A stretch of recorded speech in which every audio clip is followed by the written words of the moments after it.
सच्चिदानंद रूपाय विशोत्पत्त्यादि Hathaway तापत्रय विनाशाय श्री कृष्णाय वया नुमः। जो सच्चित आनंद रूप वाले हैं, तीनों प्रकार के तापों का नाश करने वाले हैं, विश्व की उत्पत्ति, संहार और पालन करने वाले हैं, ऐसे करुणा के सागर भगवान श्री कृष्ण को हम प्रणाम करते हैं। ये श्लोक है श्रीमद् भागवत पुराण का पहला श्लोक है। ये आज हम श्रीमद् भागवत पुराण के दूसरे दिन की कथा का पहला एपिसोड ये होगा। और आज हम जो चर्चा करेंगे वो इस बात पे करेंगे कि श्रीमद् भागवत पुराण किसने सुनाई और किसको सुनाई। महत्वपूर्ण बात है, किसने सुनाई और किसको सुनाई। अच्छा, ये सुनाई सुखदेव जी महाराज ने, और सुनाई तो सुखदेव जी महाराज ने, और किसको सुनाई, श्रवण किसने किया, श्रवण किया परीक्षित जी ने। अब एक बात मैं और कहना चाहती हूँ कि श्रीमद् भागवत पुराण का तो जितना वर्णन किया जाए वो थोड़ा है। शायद मैं तो कर ही नहीं पाऊंगी, कोई भी नहीं कर पाएगा वर्णन, देवता तक नहीं कर पाएंगे, तो हमारी तो औकात क्या है। तो बस मैं थोड़ा सा इन शॉर्ट बता देना चाहती हूँ लोग कि ये श्रीमद् भागवत पुराण है क्या। श्रीमद् भागवत पुराण, भगवान ने अभी तक 23 अवतार लिए हैं, 24वां अवतार होगा उनका कल की अवतार। तो भगवान ने अपने 23 अवतारों में जो भी लीलाएं करी, जो भी उनकी लीलाओं का वर्णन है, उनकी महिमाओं का वर्णन है, वो श्रीमद् भागवत पुराण है। भगवान ने जो इन अवतारों में जो अवतार लिए और उन अवतारों में जो उन्होंने लीलाएं रची, उन सबका वर्णन श्रीमद् भागवत पुराण में है। और भगवान की इन लीलाओं को सुनकर किनका भला हुआ, जैसे अभी हमने जो अभी लास्ट एपिसोड था, कल का एपिसोड टेलीकास्ट किया था, उसमें आत्मदेव शर्मा की कथा थी। तो उसमें आत्मदेव शर्मा के जो पुत्र थे धुंधकारी, उन्होंने श्रीमद् भागवत पुराण सुनी और उन्हें मोक्ष की प्राप्ति हुई। भगवान विष्णु के दूत उन्हें लेने आए। तो जो धुंधकारी ने कथा सुनी श्रीमद् भागवत पुराण की, तो ये जो धुंधकारी वो कैरेक्टर हो गया कि किन लोगों ने भगवान की लीलाओं के वर्णन सुने जिससे उन्हें मोक्ष की प्राप्ति हुई। तो ये 2 चरणों में है श्रीमद् भागवत पुराण। एक तो इसमें भगवान की लीलाओं का वर्णन है, जो भगवान ने जो अवतार लिए हैं उनमें जो लीलाएं रची हैं उनका वर्णन है। फिर भगवान की इन लीलाओं को जिन्होंने सुना और सुनकर उन्हें जो लाभ हुआ, उन्हें जो मोक्ष मिला, आवागमन के चक्र से बचे, तो इन दोनों की चर्चा है। भगवान की भी चर्चा है और भगवान की लीलाओं की चर्चा है, और भगवान की लीलाओं को सुनकर जिन जिन का उद्धार हुआ उनकी चर्चा है। तो ये है श्रीमद् भागवत पुराण। तो अब श्रीमद् भागवत पुराण किसने सुनाई और किसको सुनाई। तो सुनाई तो सुखदेव जी महाराज ने, और श्रवण किया, सुना उसको परीक्षित जी ने। अब बात ये आती है कि परीक्षित जी कौन थे और सुखदेव जी कौन थे। तो सुखदेव जी कौन थे, पहले उनकी बात करते हैं, जो गुरु हैं, जिन्होंने कथा सुनाई। गुरु गोविंद दो खड़े काके लागे पाऊं, बलिहारी गुरु आपने गोविंद दियो बताए। तो पहले हम गुरु की चर्चा करेंगे जिन्होंने श्रीमद् भागवत पुराण सुनाई। तो सुखदेव जी महाराज की जन्म की ये चर्चा है कि सुखदेव जी महाराज शुक तोते के रूप में थे एक गुफा में। तो पार्वती जी ने शंकर भगवान से कहा कि प्रभु कोई ऐसी गूढ़ रहस्य मुझे बताइए, ऐसा गूढ़ ज्ञान मुझे दीजिए, ऐसा गहरा ज्ञान मुझे दीजिए जो किसी को भी नहीं पता हो। तो शंकर भगवान पार्वती माता को एक गुफा में ले गए। वहां शंकर भगवान ने पार्वती माता से कहा कि मैं तुम्हें कथा सुना रहा हूँ, इसको तुम सुनती रहना, हुंकार भरती रहना, कि हाँ मैं सुन रही हूँ, और मुझे पता रहे कि तुम सुन रही हो, तुम सोई नहीं हो। तो माता ने कहा ठीक है। अब भगवान ने, महादेव जी ने कथा सुनानी शुरू करी और पार्वती माता जी ने सुननी शुरू करी, और वो हुंकार बीच बीच में भरती गई। जैसे भगवान सुना रहे थे, भोलेनाथ सुना रहे थे, तो पार्वती माता कर रही थी अब एक समय ऐसा आया कि पार्वती माता की आंख लग गई, वो सो गई। लेकिन उसी गुफा में एक तोता भी था जिसको शुक कहा जाता है, शुक। वहीं से सुखदेव जी महाराज बने आगे जाके। तो वहीं एक तोता भी इस कथा को सुन रहा था। लेकिन महादेव तो महादेव है, महादेव समझ गए कि कथा पार्वती माता नहीं कोई और सुन रहा है। तो वो महादेव तोते के पीछे भागे उसको मारने के लिए, क्योंकि ये कथा हर किसी को नहीं सुननी थी, इसीलिए तो वो एक गुफा में ले गए अलग से सुनाने के लिए पार्वती माता को। तो वो जो शुक थे, वो जो तोते थे, वो भागे, महादेव उनके पीछे भागे मारने के लिए। तो जो व्यास जी थे, जिन्होंने महाभारत लिखी, इतने वेद लिखे, उपनिषद लिखे, पुराण लिखे, व्यास जी की पत्नी के मुख में जब उन्होंने जमाई ली व्यास जी की पत्नी ने, तो वो जो तोते थे, उन्होंने महादेव से कथा सुनी तो उन्हें दिव्य ज्ञान मिल गया, शक्तियां मिल गई उस कथा को सुनने से। तो उन्होंने अपना एक छोटा रूप धारण करा, उन सुखदेव जी ने, उन तोते ने छोटा रूप धारण करा अपना, क्योंकि महादेव के मुख से कथा सुनने के बाद में उन्हें दिव्य शक्ति, दिव्य ज्ञान मिल गया था। तो उन्होंने अपना छोटा सा रूप धारण किया और व्यास जी की पत्नी में मुख के माध्यम से उन्होंने प्रवेश कर लिया। अब सुखदेव जी की पत्नी ने, व्यास जी की पत्नी के गर्भ में सुखदेव जी महाराज आ गए। जो तोता रूप थे वो भगवान उनके व्यास जी की पत्नी के गर्भ में आ गए। अब भोलेनाथ उनको मारना चाहते थे, भी उन्होंने कथा सुन ली थी। तो व्यास जी ने उनसे बड़ी प्रार्थना करी कि प्रभु ऐसा मत। जब उन्होंने गर्भ धारण कर लिया तो उन्होंने कहा मैं इसको मारूंगा, लेकिन जब व्यास जी ने बड़ी उनसे रिक्वेस्ट करी महादेव से, तो महादेव है, महादेव मान गए। उन्हें मानने का जो विचार था वो त्याग दिया। अब जब वो सुखदेव जी महाराज ने व्यास जी की पत्नी के गर्भ में एज ए संतान वो पल रहे थे, तो व्यास जी अपनी पत्नी को वेद, उपनिषद, पुराण सब सुनाते थे, तो वो भी सुनते थे, उन्हें तमाम ज्ञान हो गया उसमें।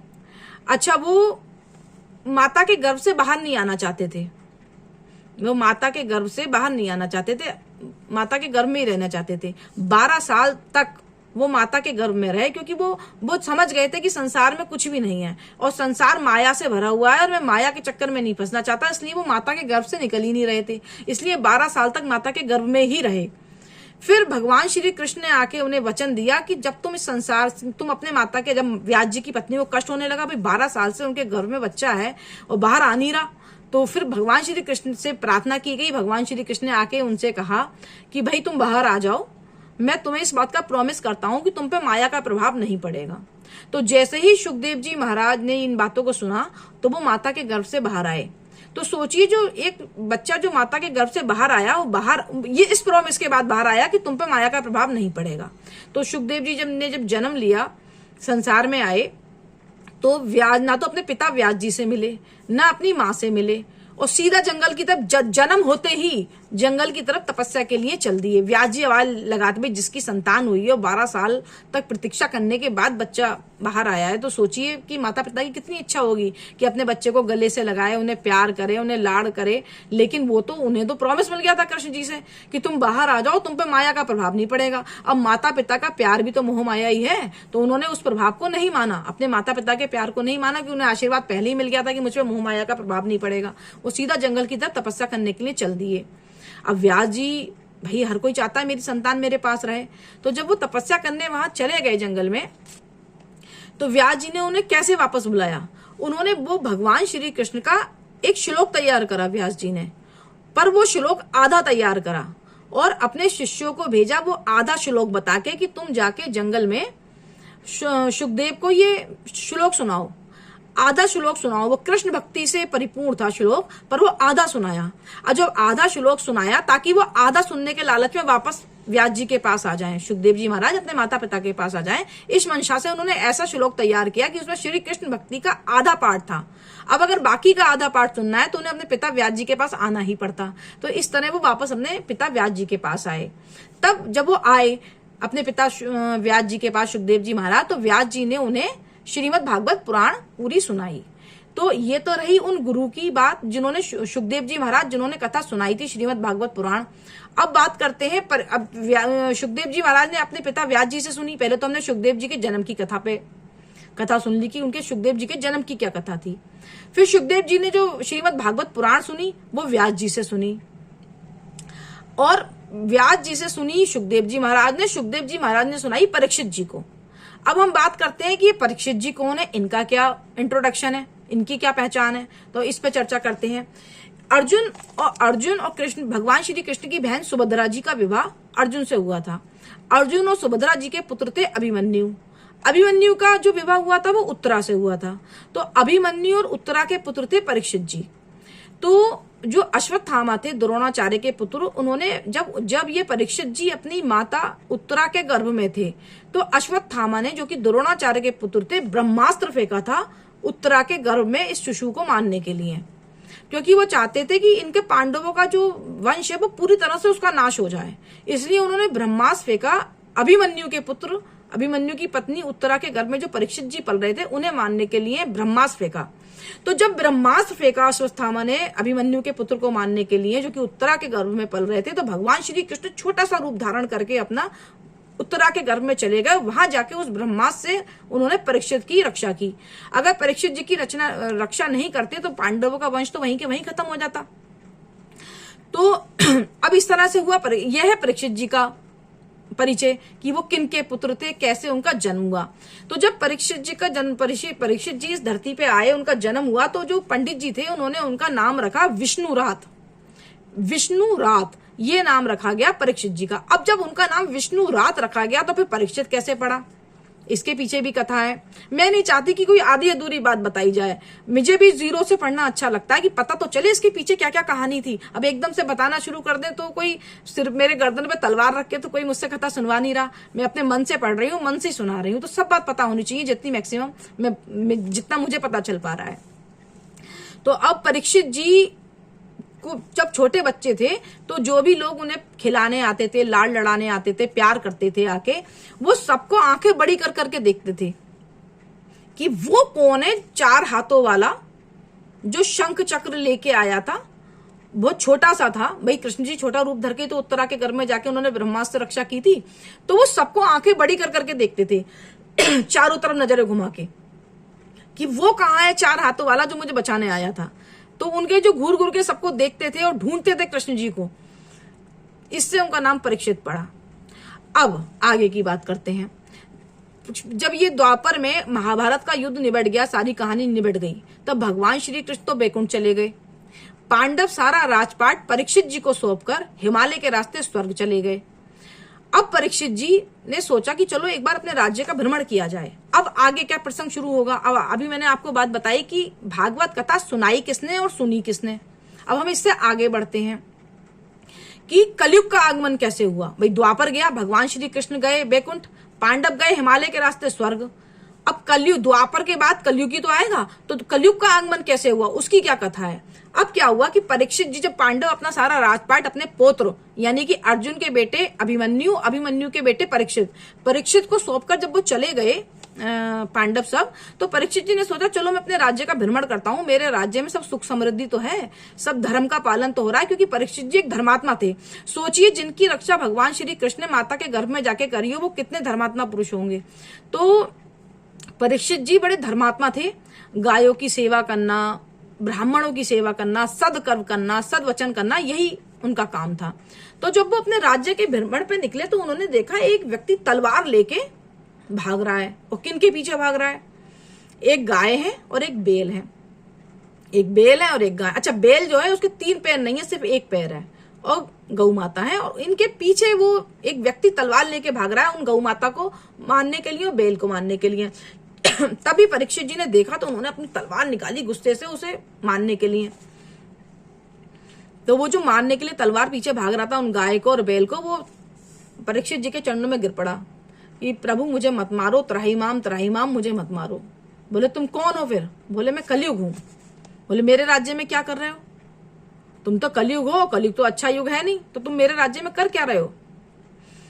तब कलयुग ने कहा कि प्रभु ये पूरी धरती आप ही की है, मैं कहाँ जाऊं। भाई द्वापर के बाद कलयुग की तो आना है नियम अनुसार, और आप कहते हो कि कलयुग का स्थान मेरे राज्य में है नहीं, कि कलयुग में तो सारे काम बुरे ही बुरे होने, और मैं धर्मात्मा प्रवृत्ति का हूँ, मैं ब्राह्मणों की सेवा करने वाला हूँ, मैं सत्कर्म करने वाला हूँ, तो मेरे राज्य में तुम रह नहीं सकते। कलयुग से कहा तुम मेरे राज्य में नहीं रह सकते। तो कलयुग ने कहा कि भाई मैं कहाँ जाऊं फिर, ये तो पूरी धरती ही आपकी है, मुझे कहीं तो ठिकाना दो। अच्छा, वो गाय और बेल कौन थे। वो गाय थी धरती माता और बेल थे धर्म, जिनके तो गौ माता ने कहा कि मैं तो धरती हूं। अभी तक भगवान श्री कृष्ण मेरे पे चरण रखते थे, अब वो तो चले गए बैकुंठ, अब ये पापी आ गया है, और तभी धर्म भी कमजोर पड़ गया है। धर्म के 3 पैर टूट गए, अब सिर्फ 1 पैर बचा है। इस कलयुग के आने से मैं भी बहुत दुखी हो गई हूं। और ये बेल रूपी धर्म, ये बेल नहीं है, ये धर्म है, इसके भी 3 पैर टूट गए हैं कलयुग के आने से। उधर कलयुग त्राहिमाम कर रहा है कि प्रभु मेरे जान बख्श दो, मुझे तो आना ही है, मुझे तो द्वापर के बाद आना ही है, मैं कहाँ जाऊंगा। इस पर जब वो कलयुग परीक्षित जी की शरण में आ गए तो परीक्षित जी ने कहा कि कोई भी अपने घर में किसी को ऐसे ही नहीं रख लेता है, पूरी जांच पड़ताल करता है फिर रखता है। तो तुम बताओ तुम्हारे अंदर क्या अवगुण है और क्या गुण है। तो कलयुग ने कहा भाई परीक्षित जी मेरे अंदर तो अवगुण ही अवगुण है, मैं तो अवगुणों से ही भरा हुआ हूँ, बस मेरे अंदर एक गुण है और वो एक गुण मेरे सारे अवगुणों पे भारी है। तो परीक्षित जी ने कहा बताओ क्या अवगुण है तुम्हारे अंदर, वो क्या गुण है। अवगुण तो मुझे पता ही है, तुम्हारे गुण क्या है तुम्हारे अंदर। तो कलयुग कहते हैं कि जो सतयुग में, त्रेता में, द्वापर में जो फल तप करने से, जाप करने से, यज्ञ करने से मिलता था, वो फल कलयुग में मात्र हरिनाम संकीर्तन से मिल जाएगा, श्रीमद् भागवत पुराण पढ़ने से मिल जाएगा। जो लोग हजारों हजारों साल, 10,000 साल, 60,000 साल तपस्या करते थे, यज्ञ करते थे, तपस्याएं करते थे, जाप करते थे, हजारों हजारों साल करते थे, तब जाके जो उन्हें फल मिलता था, वो फल कलयुग में अब ढोलक हारमोनियम लेके प्रेम से बैठे और हरिनाम संकीर्तन करें, श्रीमद् भागवत पुराण का पाठ करें, इसी से ही आपको वो फल मिल जाएगा जो हजारों साल तपस्या करने से मिलता था। ये कलयुग कहते हैं परीक्षित जी से। तो कलयुग परीक्षित जी कहते हैं कि चलो मैं तुम्हें रहने के लिए स्थान देता हूं, तुम एक तो हिंसा में रहोगे जहां लड़ाई झगड़ा होगा, पर स्त्री गमन में रहोगे, दूसरी स्त्रियों पे गलत नजर रखी जाती है, तुम वहां रहोगे, जुए में रहोगे तुम, और मदिरा में रहोगे। पर स्त्री गमन में रहोगे, जुए में रहोगे, मदिरा में रहोगे और हिंसा में रहोगे। ये 4 स्थान मैं तुम्हें रहने के लिए दे रहा हूं। तब कलयुग कहते हैं कि प्रभु ये 4 स्थान तो मेरे लिए बहुत कम है, मेरा 1 स्थान और बढ़ा दो। तब परीक्षित जी कहते हैं चलो तुम स्वर्ण में भी रहोगे, सोने में। अब क्या हुआ कि ये कलयुग ने उन्हें धन्यवाद करा और प्रत्यक्ष रूप से वहां से चले गए। परीक्षित जी के सामने से जब कलयुग को 5 जगह रहने की मिल गई, हिंसा मिली, मदिरा मिली, पर स्त्री गमन मिला, मदिरा मिली और स्वर्ण मिला, 5 स्थान रहने के लिए मिल गए, तो वो वहां से परीक्षित जी के सामने से हाथ जोड़ के चले गए। अब प्रत्यक्ष रूप से तो चले गए, लेकिन अप्रत्यक्ष रूप से वहीं रहे। कैसे रहे? उन्होंने, परीक्षित जी ने स्वर्ण का मुकुट पहन रखा था। अब उस मुकुट की भी कहानी सुनी है, जो पता है वो तो मैं सुनाऊंगी। भगवान श्री कृष्ण ने जरासंध से युद्ध करके जरासंध को हराया था। ठीक है, जरासंध एक राक्षस था जो न देवताओं को यज्ञ करने देता था, न तप करने देता था, सारे बुरे काम करता था। तो उसकी भी एक प्रसंग है जो मैं आगे सुनाऊंगी। तो मूल बात यह है कि भगवान श्री कृष्ण ने भीम के हाथों जरासंध को मरवाया था। तो जब शत्रु सेना को मारा जाता है तो उनकी कुछ संपत्ति भी हमारे पास आ जाती है। तो जो जरासंध का मुकुट था सोने का, वो श्री कृष्ण जी के पास आ गया था। अच्छा, श्री कृष्ण पांडव तो एक ही बात थी, ये पांडव के पौत्र थे परीक्षित जी, तो वो उन्हें मुकुट मिल गया। बाई चांस उन्होंने एक मुकुट उठाया पहनने के लिए, तो वो था जरासंध का मुकुट। उन्हें पता नहीं था जरासंध का, वो एक पापी का मुकुट था जो बुरे कामों से धन कमाया गया था, उस धन से वो मुकुट खरीदा गया था। और उन्होंने क्या कहा था कि तुम स्वर्ण में रहोगे, जो बुरे काम होंगे उसमें रहोगे। तो जरासंध का मुकुट उन्होंने पहना हुआ था। परीक्षित जी ने वो उस मुकुट में ही जाके वास कर लिया, परीक्षित जी के मुकुट में बैठ गया कलयुग जाके, क्योंकि सोने का बना था वो और गलत कमाई से बना था, क्योंकि जरासंध का था। अब परीक्षित जी निकले राज्य के भ्रमण पे, तो उन्हें रास्ते में प्यास लगी। तो एक आश्रम था, वहां शमीक ऋषि तपस्या कर रहे थे। उन्होंने 3 बार ऋषि जी से कहा कि शमीक ऋषि, नाम था शमीक ऋषि, शमीक ऋषि से कहा कि ऋषिवर मुझे प्यास लग रही है, पानी पिलवा दो। 3 बार कहा, उन्होंने नहीं सुना। अब इनके सिर पे तो कलयुग था स्वर्ण मुकुट में। इन्होंने एक मरा हुआ सांप लेके शमीक ऋषि के गले में डाल दिया, लेकिन शमीक ऋषि पे कोई प्रभाव नहीं पड़ा, वो तपस्या करते रहे। ये वहां से चले गए। ये बात शमीक ऋषि के जो पुत्र श्रृंगी ऋषि को पता चली। जो शमीक ऋषि के और भी शिष्य थे आश्रम में, उन्होंने ये बात शमीक ऋषि के पुत्र श्रृंगी ऋषि को बताई। श्रृंगी ऋषि को बड़ा क्रोध आया। उन्होंने परीक्षित को श्राप दे दिया कि 7 दिन में तुम्हें सांप के डसने से तुम्हारी मौत होगी। अब जब शमीक ऋषि उठे, तपस्या से उठे अपनी, तो वो अपने पुत्र के ऊपर बहुत नाराज हुए। श्रृंगी ऋषि पे, शमीक ऋषि अपने पुत्र श्रृंगी ऋषि पे बहुत नाराज हुए कि भाई तुमने राजा परीक्षित को श्राप दे दिया। अरे वो तो बहुत धर्मात्मा है, पांडवों के वंशज हैं, वो तो बड़े धर्मात्मा, ब्राह्मणों की सेवा करने वाले, धर्म की स्थापना करने वाले, तुमने उन्हें श्राप दे दिया। बोले उन्होंने आपके गले में सांप डाला था, इसलिए मुझे गुस्सा आ गया। तो वो जब कहते हैं कि जाके उनसे माफी मांगो, शमीक ऋषि अपने पुत्र श्रृंगी ऋषि से कहते हैं कि जाके माफी मांगो, क्योंकि अगर उन्होंने तुम्हें श्राप दे दिया तो तुम्हें कोई नहीं बचा पाएगा, क्योंकि वो तो खुद बहुत बड़े महात्मा थे, जिनकी रक्षा भगवान श्री कृष्ण ने स्वयं माता के गर्भ में आके करी हो। वो कितने धर्मात्मा व्यक्ति होंगे, आप समझ सकते हैं। अब जब परीक्षित जी अपने महल पहुंचे और उन्होंने वो स्वर्ण मुकुट अपने उतारा, तब उन्हें सारी बात याद आई। अरे मैंने ये क्या करा, मैंने एक ब्राह्मण का अपमान करा, मैंने एक ऋषिवर का अपमान कर दिया, मैंने गले में मृत श्राप डाल दिया। फिर उन्हें पता चला कि उन्हें श्राप भी मिला है। तब वो बहुत डर गए। तो उनकी बड़ी इच्छा थी, जब उन्हें पता चला अब मैं 7 दिन में मर जाऊंगा, तो उनकी बड़ी इच्छा थी कि मैं श्रीमद् भागवत पुराण सुन लूं, मेरे पास यही 7 दिन है सुनने के लिए। तब व्यास जी से प्रार्थना की गई कि मुझे श्रीमद् भागवत पुराण सुनाओ। तब व्यास जी के पुत्र सुखदेव जी महाराज ने परीक्षित जी को श्रीमद् भागवत पुराण 7 दिन 7 घंटे में ये सुनाई उनको, श्रीमद् भागवत पुराण। तो परीक्षित जो पांडव के वंशज थे वो मरने से पहले श्रीमद् भागवत पुराण सुनना चाहते थे। इतना महत्व। अच्छा, आगे कथा चलेगी, लेकिन इन शॉर्ट में बता देती हूँ कि ये जो अपने परीक्षित जी हैं, इनके मन में मृत्यु का भय आ गया कि मैं 7 दिन में मर जाऊंगा। तो इन्होंने जब श्रीमद् भागवत पुराण पूरी सुन ली थी तो इनके मन से मृत्यु का भय निकल गया था। यह आगे जाके बात चलेगी, लेकिन मेरा मन है कि मैं बता दूं, जब इन्होंने पूरी श्रीमद् भागवत पुराण सुन ली तो परीक्षित जी के मन से मृत्यु का भय निकल गया। तो अब बात आती है कलयुग में मृत्यु का भय मन से निकालने का क्या साधन है। तो श्रीमद् भागवत पुराण मन से मृत्यु का भय निकालने का साधन है। आवागमन के चक्र से बचाने का साधन क्या है कि मृत्यु लोक में वापस बार बार आना जाना हो रहा है, बार बार पुनर्जन्म हो रहा है, उसका साधन भी श्रीमद् भागवत पुराण है। कलयुग में कलयुग कहाँ कलयुग को स्थान मिला, इस आज के प्रसंग से हमें पता चला कि कलयुग कहाँ रहते हैं, भागवत किन्होंने सुनाई और किसको सुनाई। तो आज इन्हीं सब बातों पे चर्चा हुई। अब हम सेकंड डे की जो कथा का सेकंड एपिसोड होगा, आज सेकंड डे की कथा का फर्स्ट एपिसोड है, अब सेकंड डे की कथा का सेकंड एपिसोड होगा, उसमें हम मिलेंगे। तब तक के लिए हरे कृष्णा।